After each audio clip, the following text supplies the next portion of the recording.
नमस्कार, आप देख रहे हैं दैनिक चिंतन। एक बार फिर अंधविश्वास का काला चेहरा सामने आया है। इससे पहले भी दुर्ग जिले में ऐसे कई मामले सामने आए जिसमें झाड़ फूक के नाम पर या तो लाखों रुपए ऐंठ लिए जाते हैं या फिर किसी नाबालिग की आबरू लूट जाती है। कई मामले सामने आए हैं, लेकिन एक बार फिर से ठगी का मामला सामने आया जिसमें झाड़ फूक और पूजा पाठ के नाम पर 13 लाख रुपए की ठगी हुई है। 2 आरोपियों को, जो कि यूपी के रहने वाले थे, उन्हें रायपुर से गिरफ्तार किया गया है। पूरा मामला आपको बता देती हूँ। पूरा मामला दुर्ग जिले के छावनी थाना क्षेत्र का है, जहां सिंधी कॉलोनी निवासी यानी कि दुर्ग के एक निवासी संजय आठवानी, जिसका साइकिल का दुकान है, वो अपनी दुकान में रोज़ की तरह काम कर रहे होते। उसी वक्त कुछ लोग आते हैं, एक व्यक्ति आता है और साइकिल देखने के बहाने साइकिल देखता है और पूछताछ बातचीत करते हुए उनका नंबर उनसे ले लेता है। लगातार उसके संपर्क में रहता है, उसके घर परिवार की स्थिति पूछता है और बातों ही बातों में उसे ये पता चल जाता है कि जो संजय आठवानी है उसकी माँ बीमार रहती है। तो कहीं ना कहीं इस बात का फ़ायदा उठाने के लिए आरोपी तैयार हो जाते हैं। तो 16 जनवरी को संजय आठवानी को आरोपी जो है पावर हाउस के फल मार्केट में बुलाता है और साथ ही एक महिला से उसकी मुलाकात करवाता है और देवी पूजा के नाम पर उससे नारियल और 1100 रुपये ले लिए जाते हैं। ये पहला कदम होता है ठगी की ओर।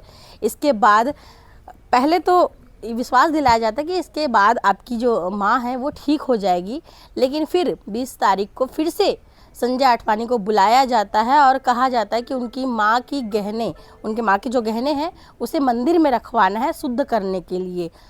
तो संजय आठवानी अपने माँ के गहने यानी कि 4 कंगन ले आता है, जिसका वजन लगभग 60 ग्राम होता है। 5 से 8 लाख इसकी कीमत होती है। मंदिर में रखवाने की बात कहकर ये आरोपी जो है कंगन लेकर फरार हो जाते हैं। पहले भी नकदी लिए थे और भी कुछ नकदी लेते हैं। उसके बाद उनका फ़ोन बंद आता है। तो आरोपी जो है वो गहने लेकर फरार हो जाते हैं और संजय आठवानी को ये समझ में आ जाता है कि कहीं ना कहीं ठगी का वो शिकार हो चुका है, क्योंकि घटना जो है पावर हाउस यानी कि छावनी थाना क्षेत्र में हुई थी।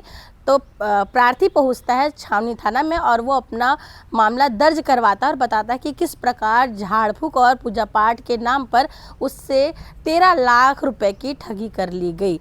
जैसे ही पुलिस को इस मामले की सूचना मिलती है, पुलिस जो है एक टीम गठित करती है और उसके साथ साथ मुखबिरों को भी एक्टिव करती है। आसपास क्षेत्र में लगे सीसीटीवी फुटेज को खंगालती है और तकनीकी साक्ष्यों के आधार पर आरोपियों का पता लगाती है। इसी क्रम में 2 आरोपियों को रायपुर से गिरफ्तार करके लाया जाता है, जिनका नाम बाबूलाल और गीता राय है। ये दोनों ही यूपी के रहने वाले हैं। फिलहाल इन्हें गिरफ्तार करके न्यायिक रिमांड पर जेल भेज दिया गया है।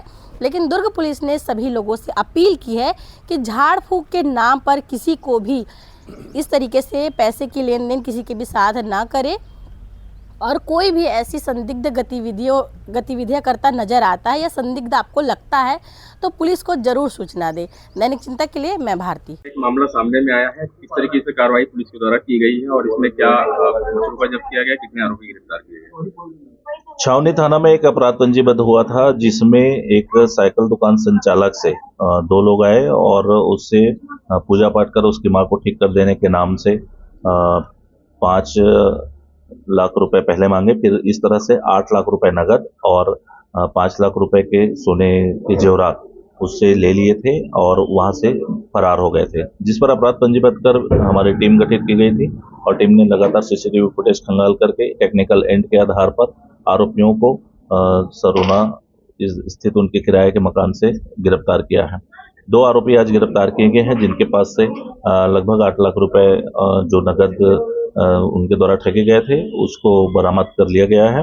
एक आरोपी फरार है, जिसकी पतासाजी की जा रही है। सर, जो प्रार्थी है उससे पूछताछ में बताया है क्या कि मोहन या मोहनी जैसी कोई उसका कहना था कि मैंने जब इनको अपनी तकलीफ बताई तो इन्होंने उस तकलीफ से निकलने का रास्ता बताया, तो मुझे इनकी बातों की झांसे में आ गया और इन पर विश्वास करने लगा। इस कारण मैं ठगी का शिकार हुआ। और ये जो आरोपी है वो कहीं और भी मामले में इनके ICGMS पोर्टल से और फिंगरप्रिंट के आधार पर भी हमने चेक किया है, इसी की जानकारी अभी नहीं आई है। इनके मूल निवास स्थान से भी हम पतासाजी कर रहे हैं कि ऐसे और कितने मामले में संलिप्त रहे। क्या क्या जब्त हुआ इनके पास से और क्या जब्त किया जाना है? इनके पास से 8 लाख रुपए कैश और इनके मोबाइल्स जब्त किए गए हैं। इनके पास से जो और ठगी के जो सोने के जेवरात हैं वो अभी जब्त किए जाने हैं। धन्यवाद। आप देख रहे हैं दैनिक चिंतक।